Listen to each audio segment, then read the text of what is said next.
ਹਾਂ ਮੈਂ ਹਿੰਮਤ ਹਾਂ, ਉਮਰ ਦਾ ਲਿਹਾਜ਼ ਕਰਦੀ ਨਹੀਂ। ਜਿਹਦੀ ਰੂਹ 'ਚ ਵਸ ਜਾਨੀ ਆ ਉਹਨੂੰ ਆਬਾਦ ਕਰ ਦੇਨੀ ਆ, ਮਰਦੀ ਨਹੀਂ। ਉਹਨੂੰ ਆਬਾਦ ਕਰ ਦੇਨੀ ਆ, ਮਰਦੀ ਨਹੀਂ।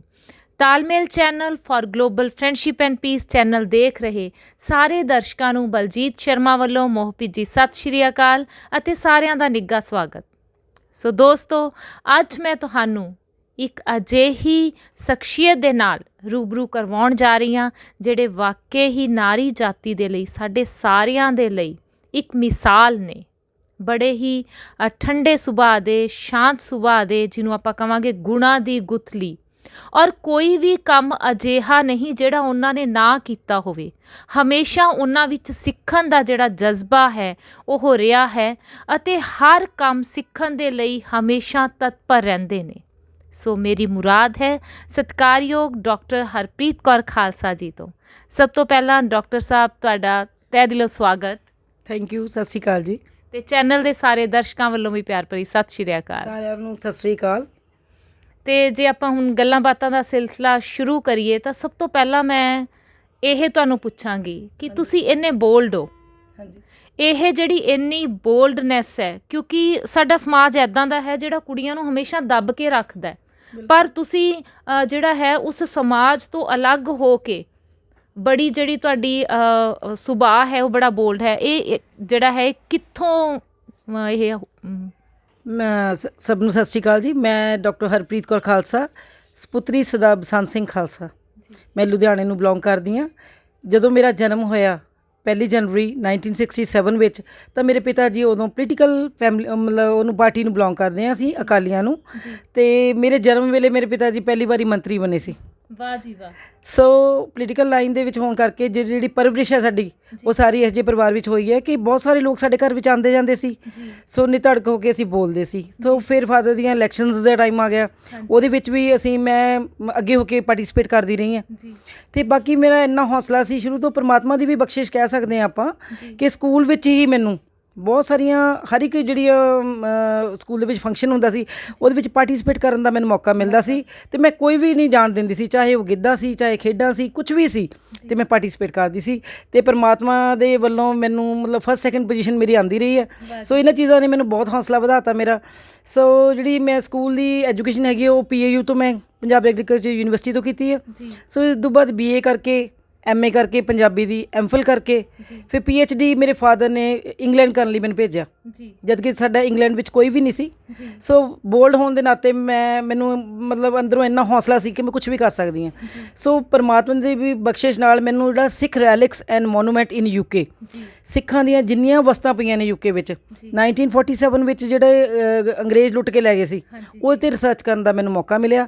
ਸੋ ਇੰਗਲੈਂਡ ਮੈਂ 3 ਸਾਲ ਰਹੀ ਅਤੇ ਉਹਦੇ ਨਾਲ ਮੈਂ ਸਾਰੀਆਂ ਲਾਇਬ੍ਰੇਰੀਜ਼ ਜਿੰਨੀਆਂ ਸੀਗੀਆਂ, ਜਿੰਨੇ ਮਿਊਜ਼ੀਅਮ ਸੀਗੇ, ਜਿੰਨੇ ਪ੍ਰਾਈਵੇਟ ਕਲੈਕਟਰਸ ਸੀਗੇ, ਉਹਨਾਂ ਨਾਲ ਮਿਲਣ ਦਾ ਮੈਨੂੰ ਮੌਕਾ ਮਿਲਿਆ। ਸੋ ਮੈਂ ਬਹੁਤ ਭਾਗਾਂ ਵਾਲੀ ਸਮਝਦੀ ਹਾਂ ਆਪਣੇ ਆਪ ਨੂੰ ਕਿ ਐਡਾ ਵੱਡਾ ਪ੍ਰੋਜੈਕਟ ਸ਼੍ਰੋਮਣੀ ਕਮੇਟੀ ਵੱਲੋਂ ਵੀ ਪਲੱਸ ਯੂਨੀਵਰਸਿਟੀ ਵੱਲੋਂ ਵੀ, ਹੈ ਨਾ। ਅਤੇ ਉੱਥੇ ਜਾ ਕੇ ਵੀ ਮੈਂ ਹਰ ਗੁਰਦੁਆਰੇ ਵਿੱਚ ਬੋਲੀ ਹਾਂ, TV ਟਾਕ ਕੀਤੇ ਆ, ਰੇਡੀਓ ਟਾਕ ਕੀਤੇ ਆ, ਰੇਡੀਓ ਵਿੱਚ ਬੋਲੀਆਂ, ਅਤੇ ਮੇਰੇ ਆਰਟੀਕਲਸ ਮੈਂ ਨਾਲ ਦਿੰਦੀ ਰਹੀ ਹਾਂ। ਸੋ ਇਹਨਾਂ ਸਾਰੀਆਂ ਗੱਲਾਂ ਨੇ ਮੇਰਾ ਬਹੁਤ ਹੌਸਲਾ ਬੁਲੰਦ ਕੀਤਾ। ਸੋ ਜਿਹੜੀ ਮੈਂ ਆਪਣੀਆਂ ਬੁੱਕਸ ਦੀ ਗੱਲ ਇੱਥੇ ਕਰਨਾ ਚਾਹਾਂਗੀ ਕਿ ਮੈਨੂੰ ਲਿਖਣ ਦੀ ਵੀ ਜਿਹੜੀ ਹੈਗੀ ਆ ਪਿਰਤ ਉੱਥੋਂ ਮਿਲੀ ਹੈ। ਬਿਕੋਜ਼ ਜਿਹੜਾ ਰਿਸਰਚ ਵਰਕ ਹੁੰਦਾ ਤੁਹਾਨੂੰ ਪਤਾ PhD ਦਾ, ਅਤੇ ਜਦੋਂ ਮੈਂ ਲਿਖਦੀ ਸੀ ਅਤੇ ਉਹਦੇ ਵਿੱਚ ਜਿਹੜੀ ਸਾਰੀ ਹਿਸਟਰੀ ਸੀਗੀ ਪੜ੍ਹਨੀ ਪੈਂਦੀ ਹੈ, ਤੁਹਾਨੂੰ ਪਤਾ ਨਾ। ਸੋ ਉਹਦੇ ਵਿੱਚ ਜਿੰਨੀਆਂ ਵੀ ਲੇਡੀਜ਼ ਆਈਆਂ ਨਾ, ਸਿੱਖ ਧਰਮ ਦੀਆਂ ਆਈਆਂ, ਜੈਨ ਧਰਮ ਦੀਆਂ ਆਈਆਂ, ਬੁੱਧ ਧਰਮ ਦੀਆਂ ਆਈਆਂ, ਹਿੰਦੂ ਧਰਮ ਦੀਆਂ ਆਈਆਂ, ਜਿੰਨੀਆਂ ਵੀ ਲੇਡੀਜ਼ ਆਈਆਂ ਉਹਦਾ ਸਾਰਾ ਮੈਟਰ ਮੈਂ ਬਾਹਰ ਕੱਢ ਲਿਆ। ਸੋ ਫਿਰ ਮੈਨੂੰ ਉਹਨਾਂ ਦੇ ਔਰਤਾਂ ਬਾਰੇ ਪੜ੍ਹਨ ਦੇ ਨਾਲ ਮੈਨੂੰ ਖੁਦ ਨੂੰ ਹੌਸਲਾ ਹੋ ਗਿਆ। ਮਾਈ ਭਾਗੋ ਨੂੰ ਪੜ੍ਹਿਆ, ਸਭ ਨੂੰ ਪੜ੍ਹਿਆ, ਅਤੇ ਉਹ ਪੜ੍ਹਨ ਦੇ ਨਾਲ ਮੈਂ ਉਹਨੂੰ ਬੁੱਕਸ ਦਾ ਰੂਪ ਦੇ ਦਿੱਤਾ, ਲਿਖਣ ਦੀ ਮੈਨੂੰ ਆਦਤ ਪੈ ਗਈ। ਸੋ ਇਸ ਤਰ੍ਹਾਂ ਮੈਂ ਆਪਣੇ ਆਪ ਨੂੰ ਸੋਚਦੀ ਹਾਂ ਕਿ ਮੈਂ ਮਤਲਬ ਮੇਰੇ ਕਰਮ ਚੰਗੇ ਨੇ ਵੀ ਮੈਂ ਇੱਥੇ ਤੱਕ ਪਹੁੰਚ ਸਕੀ। ਅਤੇ ਜਿਵੇਂ ਮੈਂ ਤੁਹਾਨੂੰ ਪੜ੍ਹਿਆ ਹੈ ਕਿ ਤੁਸੀਂ PhD ਵਿੱਚ ਅਜਿਹਾ ਵਿਸ਼ਾ ਚੁਣਿਆ ਜਿਹਦੇ ਵਿੱਚ ਤੁਸੀਂ ਗੁਰੂ ਸਾਹਿਬਾਨ ਦੇ ਜੋ ਵੀ ਸੀ ਉਹ ਸਾਰੇ ਤੁਸੀਂ ਵੱਖ-ਵੱਖ ਯੂਨੀਵਰਸਿਟੀ ਦੇ ਵਿੱਚ ਜਾ ਕੇ, ਵੱਖ-ਵੱਖ ਦੇਸ਼ਾਂ ਦੇ ਵਿੱਚ ਜਾ ਕੇ ਵੀ ਉਹ ਜਿਹੜੇ ਤੁਸੀਂ ਭਾਸ਼ਣ ਦਿੰਦੇ ਸੀ। ਮੈਂ ਉਸ ਜਿਹੜਾ ਥੀਸਿਸ ਹੈ ਉਹਦੇ ਬਾਰੇ ਇੱਥੇ ਜ਼ਰੂਰ ਤੁਹਾਤੋਂ ਪਤਾ ਕਰਨਾ ਚਾਹਾਂਗੀ। ਹਾਂਜੀ, ਮੈਂ ਗੱਲ ਕਰਨਾ ਚਾਹਾਂਗੀ ਤੋਸ਼ਾਖਾਨਾ ਬਾਰੇ। ਤੋਸ਼ਾਖਾਨਾ ਆਪਣਾ ਪਾਕਿਸਤਾਨ ਵਿੱਚ ਸੀਗਾ ਜੀ, ਜਿਹੜਾ ਮਹਾਰਾਜਾ ਰਣਜੀਤ ਸਿੰਘ ਦਾ ਸੀ। ਉਹਨੂੰ ਲੁੱਟ ਕੇ ਜਿਹੜੇ ਹੈਗੇ ਆ ਅੰਗਰੇਜ਼ ਉਹ ਲੈ ਆਏ ਸੀ, ਆਪਣੇ ਇੰਗਲੈਂਡ ਲੈ ਆਏ ਸੀ ਤੇ ਬ੍ਰਿਟਿਸ਼ ਮਿਊਜ਼ੀਅਮ ਵਿੱਚ ਪਿਆ ਸੀ। ਤਾਂ ਉਹਦੇ ਬਾਰੇ ਜਿੰਨੀ ਆਪਣੇ ਬਾਬਾ ਜੀ ਦੀਆਂ ਬੀੜਾਂ ਪਈਆਂ ਸੀ, ਜਿੰਨੇ ਸਿੱਕੇ ਪਏ ਸੀ, ਸ਼ਸਤਰ ਪਏ ਸੀ, ਵਸਤਰ ਪਏ ਸੀ, ਸਿੱਖ ਪੇਂਟਿੰਗਸ ਪਈਆਂ ਸੀ ਤੇ ਮਹਾਰਾਜਾ ਦਲੀਪ ਸਿੰਘ ਦਾ ਸਾਰਾ ਸਮਾਨ ਪਿਆ ਸੀ, ਰਾਣੀ ਜਿੰਦਾ ਦਾ ਸਾਰਾ ਸਮਾਨ ਪਿਆ ਸੀ, ਹੈ ਨਾ। ਸੋ ਇਹ ਸਾਰੇ ਦੇ ਉੱਤੇ ਮੇਰੀ ਡੀਪਲੀ ਰਿਸਰਚ ਹੋਈ ਆ ਤੇ ਉਹਨੂੰ ਮੈਂ ਬੁੱਕਸ ਦਾ ਰੂਪ ਦਿੱਤਾ ਵਾ। ਤੇ ਤੋਸ਼ਾਖਾਨਾ ਬੁੱਕ ਆਪਣੇ ਆਪ ਦੇ ਵਿੱਚ ਇੱਕ ਬਹੁਤ ਵਧੀਆ ਮਤਲਬ ਇੱਕ ਪ੍ਰੋਜੈਕਟ ਸੀਗਾ ਤੇ ਮੈਨੂੰ ਉਹ ਬਹੁਤ ਵਧੀਆ ਇਹਦਾ ਰਿਸਪੌਂਸ ਵੀ ਬਹੁਤ ਵਧੀਆ ਮਿਲਿਆ ਤੇ ਮੈਂ ਇਹਨੂੰ ਹੁਣੇ ਪਿੱਛੇ ਜੇ ਇੱਕ ਬੁੱਕ ਦੀ ਤੋਸ਼ਾਖਾਨਾ ਦੇ ਰੂਪ ਵਿੱਚ ਰਿਲੀਜ਼ ਕੀਤੀ ਹੈ। ਤੇ ਜਿਵੇਂ ਤੁਸੀਂ ਸਟੇਜ ਤੇ ਇੱਕ ਬਹੁਤ ਵਧੀਆ ਬੁਲਾਰੇ ਵੀ ਹੋ, ਗੁਰਦੁਆਰਾ ਸਾਹਿਬ ਦੇ ਵਿੱਚ ਜਾ ਕੇ ਵੀ ਤੁਸੀਂ ਇਹਨਾਂ ਵਿਸ਼ਿਆਂ ਦੇ ਉੱਤੇ ਹੀ ਬੋਲੇ ਹੋ, ਹੈ ਨਾ। ਤੇ ਇਹ ਸਾਰਾ ਜਿਹੜਾ ਹੈਗਾ ਇਹ ਕਿਵੇਂ ਤੁਹਾਡੇ ਅੰਦਰ ਪੈਦਾ ਹੋਇਆ? ਜਦੋਂ ਮੈਂ ਰਿਸਰਚ ਕਰਦੀ ਸੀ ਤਾਂ ਉਹਨੂੰ ਪ੍ਰਾਈਵੇਟ ਕਲੈਕਟਰਸ ਦੀ ਮੈਂ ਗੱਲ ਕਰਨਾ ਚਾਹਾਂਗੀ। ਸਾਡੇ ਅੱਜ ਵੀ ਇੰਗਲੈਂਡ ਦੇ ਵਿੱਚ ਆਕਸ਼ਨਸ ਹੁੰਦੀਆਂ ਨੇ, ਸਮਝਦੇ ਹੋ, ਨਿਲਾਮੀਆਂ ਹੁੰਦੀਆਂ ਨੇ ਜਿਹਦੇ ਵਿੱਚ ਭਾਰਤ ਦੀ ਕੋਈ ਨਾ ਕੋਈ ਚੀਜ਼ ਉੱਥੇ ਨਿਲਾਮ ਹੁੰਦੀ ਹੈ, ਸਿੱਖਾਂ ਦੀ ਹੁੰਦੀ ਹੈ, ਗੁਰੂਆਂ ਦੀ ਹੁੰਦੀ ਹੈ। ਕਲਗੀ ਵੀ ਹੋਈ ਸੀ, ਚੇਅਰ ਵੀ ਹੋਈ ਸੀ, ਹੀਰਾ ਵੀ ਹੋਇਆ ਸੀ ਕਿਸੇ ਟਾਈਮ, ਹੈ ਨਾ। ਸੋ ਇਹ ਜਦੋਂ ਮੈਂ ਆਪ ਖੁਦ ਜਾ ਕੇ ਆਕਸ਼ਨਸ ਦੇ ਵਿੱਚ ਬੈਠਦੀ ਸੀ, ਮੈਂ ਦੇਖਦੀ ਸੀ ਤੇ ਸਾਡੇ ਸਿੱਖਾਂ ਦਾ ਸਮਾਨ ਕੌਣ ਲੈ ਗਿਆ, ਕਿੱਥੇ ਪਿਆ, ਕਿਹੜੇ ਪ੍ਰਾਈਵੇਟ ਕਲੈਕਟਰ ਕੋਲ ਪਿਆ, ਤੇ ਉਹ ਸਾਰੀ ਜਿਹੜੀ ਰਿਸਰਚ ਮੈਂ ਕਰਦੀ ਸੀ ਉਹ ਮੈਂ ਆ ਕੇ ਗੁਰਦੁਆਰੇ ਵਿੱਚ ਬੋਲਦੀ ਸੀ। ਸੋ ਕਿਉਂਕਿ ਮੈਂ ਇਹ ਚਾਹੁੰਦੀ ਸੀ ਜਿਹੜੀ ਨੌਜਵਾਨ ਪੀੜ੍ਹੀ ਹੈਗੀ ਆ, ਹੈ ਨਾ, ਉਹਨੂੰ ਪਤਾ ਚੱਲੇ ਵੀ ਸਾਡਾ ਸਰਮਾਇਆ ਕੀ ਸੀ, ਹੈ ਨਾ। ਬਿਕੋਜ਼ ਜਿਹੜੇ ਬਾਹਰਲੇ ਮੁਲਕ ਨੇ ਉੱਥੇ ਲੋਕ ਸਿੱਖੀ ਤੋਂ ਤਾਂ ਕਾਫੀ ਦੂਰ ਨੇ, ਹੈ ਨਾ, ਬਿਕੋਜ਼ ਬੱਚੇ ਉੱਥੇ ਦੇ ਬੋਰਨ ਨੇ ਤੇ ਮੈਂ ਚਾਹੁੰਦੀ ਸੀ ਕਿ ਇਹਨੂੰ ਇੱਕ ਧਰਮ ਦੇ ਨਾਲ ਵੀ ਜੋੜਿਆ ਜਾਵੇ ਬੱਚਿਆਂ ਨੂੰ ਦੇ ਨਾਲ, ਹੈ ਨਾ। ਸੋ ਇਹ ਮੈਂ ਸਾਰੇ ਮਤਲਬ ਵਾਹਿਗੁਰੂ ਵੱਲੋਂ ਮੈਨੂੰ ਇਹ ਬਖਸ਼ਿਸ਼ ਹੋਈ ਕਿ ਮੈਨੂੰ ਬਾਕੀ ਕੰਟਰੀਆਂ 'ਚ ਵੀ ਜਾਣ ਦਾ ਮੌਕਾ ਮਿਲਿਆ। ਮੈਂ ਅਮਰੀਕਾ ਦੇ ਵੀ ਸਾਰੇ ਗੁਰਦੁਆਰਿਆਂ 'ਚ ਬੋਲੀ, ਆਸਟ੍ਰੇਲੀਆ ਦੇ ਵੀ ਸਾਰੇ ਗੁਰਦੁਆਰਿਆਂ ਵਿੱਚ ਬੋਲੀ, ਹਾਂਜੀ, ਤੇ ਨਿਊਜ਼ੀਲੈਂਡ ਵੀ ਮੈਂ ਗੁਰਦੁਆਰੇ ਵਿੱਚ ਬੋਲੀ। ਤਾਂ ਇਹ ਤੋਂ ਬਾਅਦ ਮੈਂ ਇਟਲੀ, ਜਰਮਨ, ਰੋਮ, ਫਰਾਂਸ, ਆਸਟਰੀਆ, ਵਿਆਨਾ, ਜਿੱਥੇ ਜਿੱਥੇ ਵੀ ਮੈਨੂੰ ਮੌਕਾ ਮਿਲਿਆ ਜਾ ਕੇ ਮੈਂ ਗੁਰਦੁਆਰਿਆਂ ਵਿੱਚ ਆਪਣੇ ਸਿੱਖ ਧਰਮ ਦੇ ਬਾਰੇ ਬੋਲੀ ਹਾਂ। ਮਤਲਬ ਹਰ ਦੇਸ਼ ਘੁੰਮ ਚੁੱਕੇ ਹੋ? ਹਾਂਜੀ, ਹਾਂਜੀ, ਵਾਹਿਗੁਰੂ ਵੱਲੋਂ ਹਰ ਧਰਮ ਦੇ ਮਤਲਬ ਲੇਡੀਜ਼ ਦੇ ਬਾਰੇ ਵੀ ਮੈਂ ਬੋਲਦੀ ਹਾਂ। ਸੋ ਮੇਰੇ ਜਦੋਂ ਮੈਂ PhD ਕਰਨ ਗਈ ਸੀ ਤੇ ਇਹ ਤੋਂ ਬਾਅਦ ਮੇਰੇ ਫਾਦਰ ਦੀ ਡੈਥ ਹੋ ਗਈ, ਹੈ ਨਾ, ਤੇ ਐਕਸੀਡੈਂਟ ਨਾਲ ਡੈਥ ਹੋ ਗਈ ਤੇ ਉਹਨਾਂ ਤੋਂ ਬਾਅਦ ਮੇਰਾ ਬ੍ਰਦਰ ਬਿਕਰਮਜੀਤ ਸਿੰਘ ਖਾਲਸਾ ਜਿਹੜਾ ਅੱਜ ਕੱਲ੍ਹ PPSC ਦਾ ਮੈਂਬਰ ਹੈ, ਤੇ ਪਰ ਮੇਰੇ ਫਾਦਰ ਦੀ ਯਾਦ ਵਿੱਚ ਮੈਂ ਸਕੂਲ ਚਲਾ ਰਹੀ ਹਾਂ ਜੀ, ਬਸੰਤ ਸਿੰਘ ਖਾਲਸਾ ਪਬਲਿਕ ਸਕੂਲ ਚਲਾ ਰਹੀ ਹਾਂ, ਜਿਹਦੇ ਵਿੱਚ 500 ਬੱਚੇ ਨੇ, ਜਿਹਦੇ ਕੋਲ ਲਗਭਗ 200-250 ਬੱਚਾ ਮੈਂ ਫ੍ਰੀ ਰੱਖਿਆ ਹੋਇਆ, ਲੜਕੀਆਂ ਖਾਸ ਕਰਕੇ, ਬਿਕੋਜ਼ ਮੇਰਾ ਸਕੂਲ ਕੋਈ ਬੜਾ ਅਮੀਰਾਂ ਦਾ ਸਕੂਲ ਨਹੀਂ, ਗਰੀਬ ਬੱਚਿਆਂ ਦਾ, ਭੱਠੇ ਵਾਲੇ ਤੇ ਜਿਹੜੇ ਦਿਹਾੜੀ ਵਾਲੇ ਆ ਉਹਨਾਂ ਦੇ ਬੱਚਿਆਂ ਨੂੰ ਮੈਂ ਮਤਲਬ ਦਿੰਦੀ ਹਾਂ, ਸਿੱਖਿਆ ਦਿੰਦੀ ਹਾਂ। ਤੇ 10-11 ਸਾਲਾਂ ਤੋਂ ਮੈਂ ਲਗਭਗ ਜਿੰਨੀ ਵੀ ਸੇਵਾ ਕਰ ਸਕਦੀ ਹਾਂ, ਸੋਸ਼ਲ ਵਰਕ ਕਰ ਸਕਦੀ ਹਾਂ।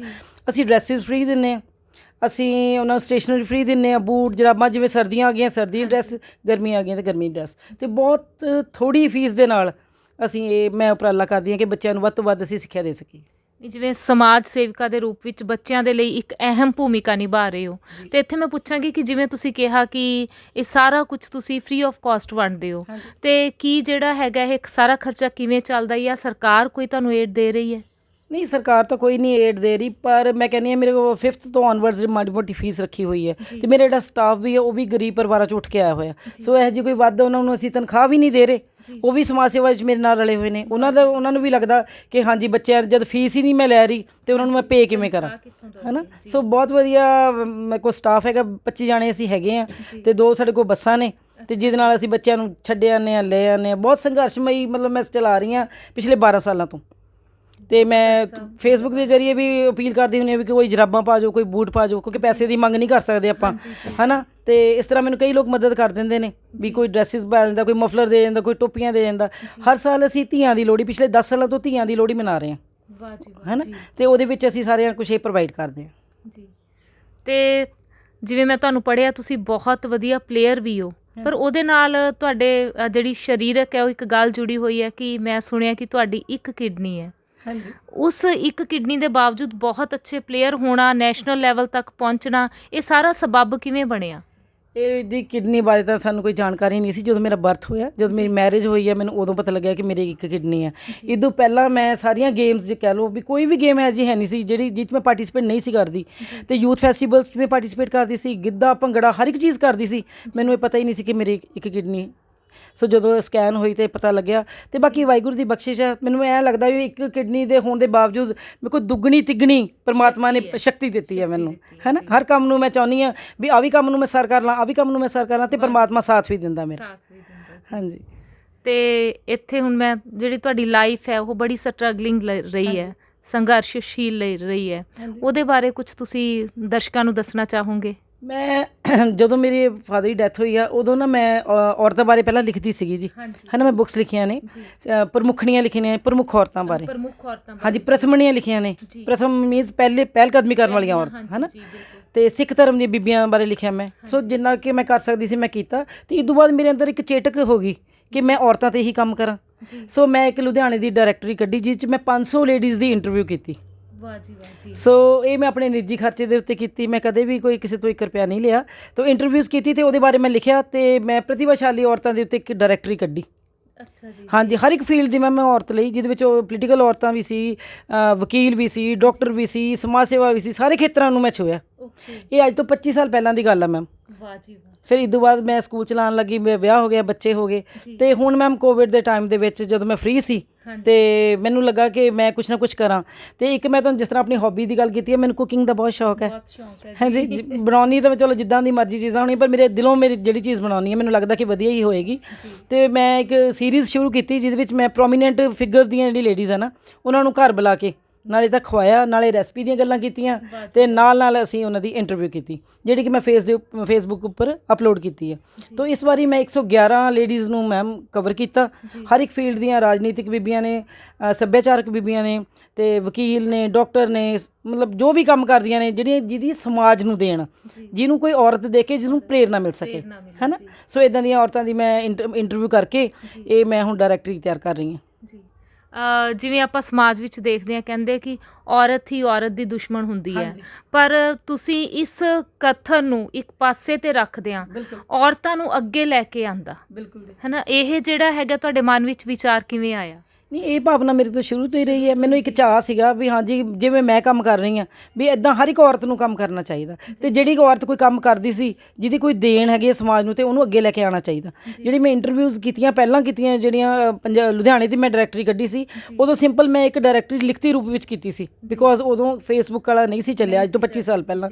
ਸੋ ਇੱਕ ਹੁਣ ਇਸ ਵਾਰੀ ਇੱਕ ਵਧੀਆ ਉਪਰਾਲਾ ਹੋ ਗਿਆ, ਅਤੇ ਲੇਡੀਜ਼ ਨੂੰ ਘਰ ਬੁਲਾ ਕੇ ਨਾਲੇ ਤਾਂ ਮੈਂ ਇੰਟਰਵਿਊਜ਼ ਕੀਤੀਆਂ ਨੇ, ਅਤੇ ਨਾਲ ਮੈਂ ਉਹਨਾਂ ਦੇ ਰੈਸਪੀਜ਼ ਤਿਆਰ ਕੀਤੀਆਂ ਜਿਹੜੀਆਂ ਉਹਨਾਂ ਨੂੰ ਬਹੁਤ ਪਸੰਦ ਆਈਆਂ। ਅਤੇ ਵਾਕਈ ਹੀ ਇਹੋ ਜਿਹੇ ਬਣਨਾ ਔਰ ਇਹੋ ਜਿਹੀਆਂ ਔਰਤਾਂ ਸਾਡੇ ਸਮਾਜ ਦੇ ਲਈ, ਬਾਕੀਆਂ ਦੇ ਲਈ ਇੱਕ ਮਿਸਾਲ ਨੇ। ਅਤੇ ਇੱਥੇ ਮੈਂ ਇੱਕ ਪਰਸਨਲ ਜਿਹਾ ਥੋੜ੍ਹਾ ਪ੍ਰਸ਼ਨ ਪੁੱਛਾਂਗੀ ਕਿ ਹਰ ਕਹਿੰਦੇ ਨੇ ਕਿ ਮਰਦ ਦੇ ਪਿੱਛੇ ਇੱਕ ਔਰਤ ਦਾ ਹੱਥ ਹੁੰਦਾ, ਉਹਦੀ ਸਫਲਤਾ ਦੇ ਪਿੱਛੇ, ਅਤੇ ਤੁਹਾਡੀ ਸਫਲਤਾ ਦੇ ਪਿੱਛੇ ਕਿਹਦਾ ਹੱਥ ਹੈ?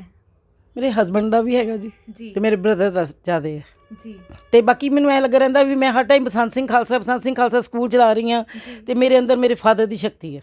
ਮੇਰਾ ਸੁਭਾਅ ਵੀ ਮੇਰੇ ਫਾਦਰ ਦੇ ਆ, ਮੇਰੀ ਬੋਲਬਾਣੀ ਮੇਰੇ ਫਾਦਰ ਦੇ ਉੱਤੇ ਆ। ਅਤੇ ਜਿਵੇਂ ਉਹ ਮਿਹਨਤ ਕਰਦੇ ਸੀ, ਉਹ ਇੰਨੇ ਸਾਲ ਮਤਲਬ 50 ਸਾਲ ਉਹਨਾਂ ਨੇ ਪੋਲੀਟਿਕਸ ਕੀਤੀ ਆ, ਅਤੇ ਕੋਈ ਧੱਬਾ ਨਹੀਂ ਸੀ ਉਹਨਾਂ ਦੇ ਉੱਤੇ, ਕਦੇ ਉਹਨਾਂ ਨੇ 1 ਰੁਪਇਆ ਨਹੀਂ ਸੀ ਲਿਆ, ਸਾਫ ਸੁਥਰੀ ਜ਼ਿੰਦਗੀ ਸੀ। ਹਾਂਜੀ, ਅੱਜ ਤੋਂ ਕਿੰਨੇ ਸਾਲ ਪਹਿਲਾਂ ਦੀ ਗੱਲ ਆ। ਅਤੇ ਸੇਮ ਉਹਨਾਂ ਦੇ ਗੁਣਾਂ ਨੂੰ ਲੈ ਕੇ ਮੇਰਾ ਬ੍ਰਦਰ ਜਿਹੜਾ ਹੈਗਾ ਬਿਕਰਮਜੀਤ ਸਿੰਘ ਖਾਲਸਾ, ਉਹ ਵੀ ਸੇਮ 2 ਵਾਰੀ ਮਤਲਬ MLA ਜਿੱਤ ਚੁੱਕਾ, ਅਤੇ ਮਿਨਿਸਟਰ ਵੀ ਰਹਿ ਚੁੱਕਾ। ਅਤੇ ਬਾਕੀ ਮੈਂ 3 ਸਿਸਟਰਸ ਹਾਂ ਅਸੀਂ, ਅਤੇ ਬਾਕੀ ਇਹੋ ਜਿਹੇ ਜਿਹੜੇ ਪ੍ਰੋਜੈਕਟ ਦੇ ਕੰਮ ਕਰਦੀਆਂ ਉਹ ਮੈਂ ਹੀ ਕਰਦੀ ਹਾਂ ਜੀ। ਤਾਂ ਕਰ ਮਤਲਬ ਘਰ ਵਿੱਚ ਜਿਹੜੀ ਇਹ ਚੇਟਕ ਹੈ ਉਹ ਤੁਹਾਨੂੰ ਹੀ ਲੱਗੀ ਹੋਈ ਹੈ? ਬਿਲਕੁਲ ਜੀ, ਸਾਰੇ ਮੈਨੂੰ ਰੋਕਦੇ ਵੀ ਨੇ। ਕੋਵਿਡ ਦੇ ਟਾਈਮ ਵਿੱਚ ਵੀ ਮੈਂ ਟਿਕੀ ਨਹੀਂ ਹੈਗੀ। ਸੋ ਇੰਟਰਵਿਊਜ਼ ਕੀਤੀਆਂ, ਜੇ ਕੋਈ ਲੇਡੀ ਕਹਿੰਦੀ ਸੀ ਕੋਵਿਡ ਤਾਂ ਮੈਂ ਉੱਥੇ ਪਹੁੰਚ ਜਾਂਦੀ ਸੀ, ਹੈ ਨਾ। ਸੋ ਵਧੀਆ ਮਿਹਨਤ ਦੇ ਨਾਲ ਵਧੀਆ ਪ੍ਰੋਜੈਕਟ ਤਿਆਰ ਹੋਇਆ ਵਾ ਇਹ। ਕੋਵਿਡ ਦੇ ਦੌਰਾਨ ਜਦੋਂ ਆਪਾਂ ਸਾਰੇ ਆਪਣੇ ਘਰਾਂ ਦੇ ਵਿੱਚ ਬੰਦ ਆਪਣੇ ਆਪ ਨੂੰ ਅਸੁਰੱਖਿਅਤ ਮਹਿਸੂਸ ਕਰਦੇ ਸੀ, ਉਸ ਸਮੇਂ ਵੀ ਇਹਨਾਂ ਦੀ ਸਮਾਜ ਨੂੰ ਇੱਕ ਬਹੁਤ ਵੱਡੀ ਦੇਣ ਹੈ। ਖਾਸ ਤੌਰ 'ਤੇ ਇਹਨਾਂ ਨੇ ਇੱਕ ਅਜਿਹਾ ਪ੍ਰੋਗਰਾਮ ਜਿਹੜਾ ਸੀ ਉਹ ਚਾਲੂ ਕੀਤਾ ਤਾਂ ਕਿ ਜਿਹੜੀਆਂ ਘਰ ਬੈਠੀਆਂ ਔਰਤਾਂ ਨੇ ਉਹਨਾਂ ਨੂੰ ਇੱਕ ਨਵਾਂ ਪਲੈਟਫਾਰਮ ਮਿਲ ਸਕੇ। ਸੋ ਮੈਮ, ਇੱਥੇ ਜਿਵੇਂ ਤੁਸੀਂ ਇੱਕ ਸੰਸਥਾ ਵੀ ਚਲਾ ਰਹੇ ਹੋ, ਉਸ ਸੰਸਥਾ ਦੇ ਬਾਰੇ ਸਾਡੇ ਦਰਸ਼ਕਾਂ ਨੂੰ ਜਾਣਕਾਰੀ ਦਿਓ। ਮੈਮ, ਮੈਂ ਟੈਲੈਂਟਡ ਵੂਮਨ ਰਿਸਰਚ ਸੈਂਟਰ ਮਤਲਬ ਇੱਕ ਸੰਸਥਾ ਹੈਗੀ ਆ, ਜਿਹਦੇ ਅੰਡਰ ਸਿਰਫ ਲੇਡੀਜ਼ ਦੇ ਮੈਂ ਕੰਮ ਕਰਦੀ ਹਾਂ, ਲੇਡੀਜ਼ ਦੇ ਪ੍ਰੋਜੈਕਟ ਕਰਦੀ ਹਾਂ, ਲੇਡੀਜ਼ ਦੀ ਬੁੱਕਸ ਲਿਖ ਰਹੀ ਹਾਂ। ਮਤਲਬ ਸਾਡੀ ਸੰਸਥਾ ਗਰੀਬ ਲੜਕੀਆਂ ਦੇ ਵਿਆਹ ਵੀ ਕਰਦੀ ਹੈ ਮੈਮ, ਹੈ ਨਾ। ਉਸ ਸੰਸਥਾ ਦੇ ਅੰਡਰ ਹੀ ਮੈਂ ਸਕੂਲ ਚਲਾ ਰਹੀ ਹਾਂ, ਉਸ ਸੰਸਥਾ ਦੇ ਅੰਡਰ ਹੀ ਸਾਡੀ ਸਮਾਜ ਸੇਵਾ ਦੇ ਸਾਰੇ ਕੰਮ ਚੱਲਦੇ ਨੇ ਜੀ।